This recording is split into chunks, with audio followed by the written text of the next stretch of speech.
पढ़ रहे थे सदाचार का तावीज। आइए आगे पढ़ते हैं।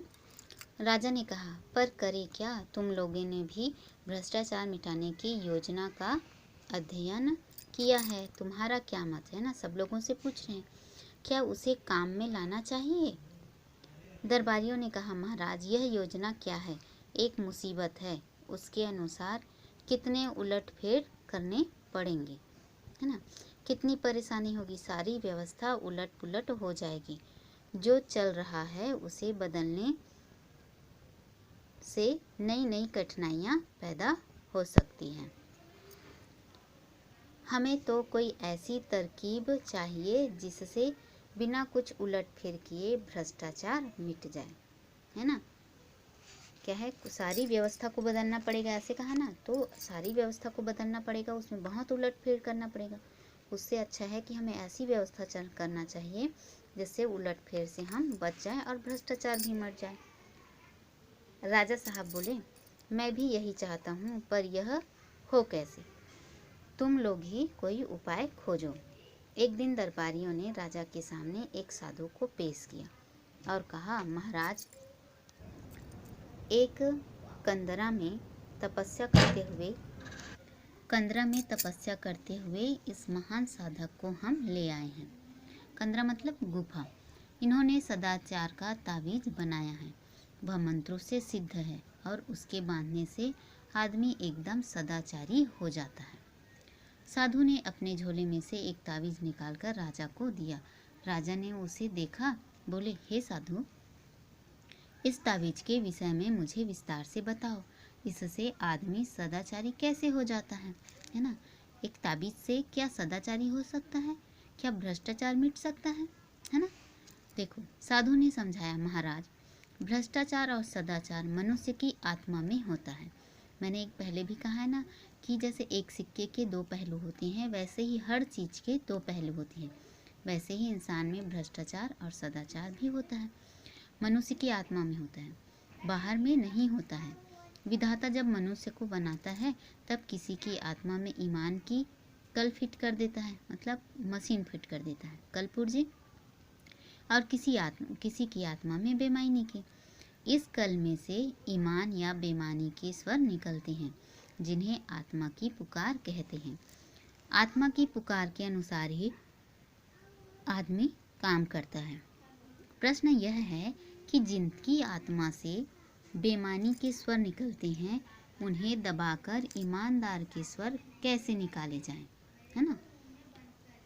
मैं कई वर्षों से इसी के चिंतन में लगा हूँ। अभी मैंने यह सदाचार का तावीज बनाया है। जिस आदमी की भुजा पर यह बंधा होगा वह सदाचारी हो जाएगा। मैंने कुत्ते पर भी प्रयोग किया है। यह तावीज गले में बांध देने से कुत्ता भी रोटी नहीं चुराता है। बात यह है कि तावीज में से भी सदाचार के स्वर निकलते हैं। जब किसी की आत्मा बेईमानी के स्वर निकालने लगती है, तब यह तावीज की शक्ति उस आत्मा का गला घोंट देती है और आदमी को तावीज के ईमान के स्वर सुनाई पड़ते हैं। वह इन स्वरों को आत्मा की पुकार समझकर सदाचार की ओर प्रेरित हो जाता है और भ्रष्टाचार नहीं करता है। यही तावीज का गुण है, महाराज। दरबार में हलचल मच गई। दरबारी उठ कर तावीज को देखने लगे। राजा ने खुश होकर कहा, मुझे नहीं मालूम था कि मेरे राज्य में ऐसे चमत्कारी साधु हैं। महात्मन, हम आपके बहुत आभारी हैं। आपने हमारा संकट दूर कर लिया, हर लिया मतलब दूर कर लिया। हम सर्वव्यापी भ्रष्टाचार से बहुत परेशान थे, मगर हमें लाखों नहीं करोड़ों ताबीज चाहिए। हम राज्य की ओर से ताबीज़ों का एक कारखाना खोल देंगे। आप उसके जनरल मैनेजर बन जाएं और अपनी देखरेख में बढ़िया ताबीज़ बनवाएं। क्योंकि पूरे देश में भ्रष्टाचार है, पूरे राज्य में है, तो हम सबके लिए क्या है, ताबीज़ का कारखाना खुलवा देते हैं। एक मंत्री ने कहा, महाराज, राज्य क्यों झंझट में पड़े। मेरा तो निवेदन है कि साधु बाबा को ठेका दे दिया जाए। वे अपनी मंडली से ताबीज बनवाकर राज्य को सप्लाई कर देंगे, है ना। राजा को यह सुझाव पसंद आया। साधु को ताबीज बनाने का ठेका दे दिया गया। उसी समय उन्हें किन्हें क्या साधु को 5 करोड़ रुपए कारखाने के लिए पेशगी मिल गई, है ना। साधु को इतना सारा पैसा दिया गया, किस लिए? तावीज बनाने के लिए। राज्य के अखबारों में खबरें छपी, सदाचार के तावीज की खोज, तावीज बनाने का कारखाना खुला गया। लाखों तावीज बन गए। सरकार के हुक्म से हर सरकारी कर्मचारी की भुजा पर एक एक तावीज बांध दिया गया। भ्रष्टाचार की समस्या का ऐसा सरल हल निकल आने से राजा और दरबारी खुश थे। एक दिन राजा की उत्सुकता जागी, सोचा देखे तो यह तावीज कैसे काम करता है। वह वेश बदलकर कार्यालय गए। उस दिन 2 तारीख थी, एक दिन पहले ही तनख्वाह मिली थी, है ना। 2 तारीख को सबको तनख्वाह मिल गई थी। वह एक कर्मचारी के पास गए और कोई काम बताकर उसे 5 रुपए का नोट देने लगे। कर्मचारी ने उन्हें डांटा, भाग जाओ, यहाँ से घूस लेना पाप है। राजा बहुत खुश हुए। तावीज ने कर्मचारी को ईमानदार बना दिया था। कुछ दिन बाद वे फिर वेश बदलकर उसी कर्मचारी के पास गए। उस दिन 31 तारीख थी, मतलब क्या था? महीने का आखिरी दिन।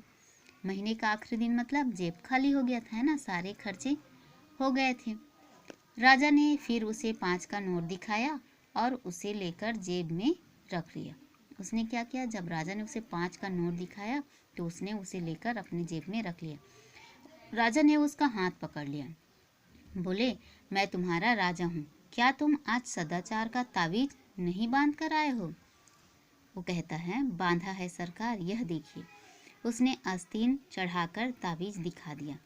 राजा असमंजस में पड़ गए। असमंजस में मतलब सोच में पड़ गए। फिर ऐसा कैसे हो गया? उन्होंने तावीज पर कान लगाकर सुना। तावीज में से स्वर निकल रहे थे, अरे आज 31 तारीख है, आज तो ले लो, है ना। क्योंकि जब लोगों के पास पैसा नहीं है ना, 31 तारीख मतलब साल महीने का आखिरी दिन, तो महीने भर में सारे पैसे खर्च हो गए। तो उसने क्या किया? उसके पास पैसे नहीं है तो वो क्या है? घूस ले रहा था। तो समझ में आया आप लोगों को? आज के लिए इतना ही।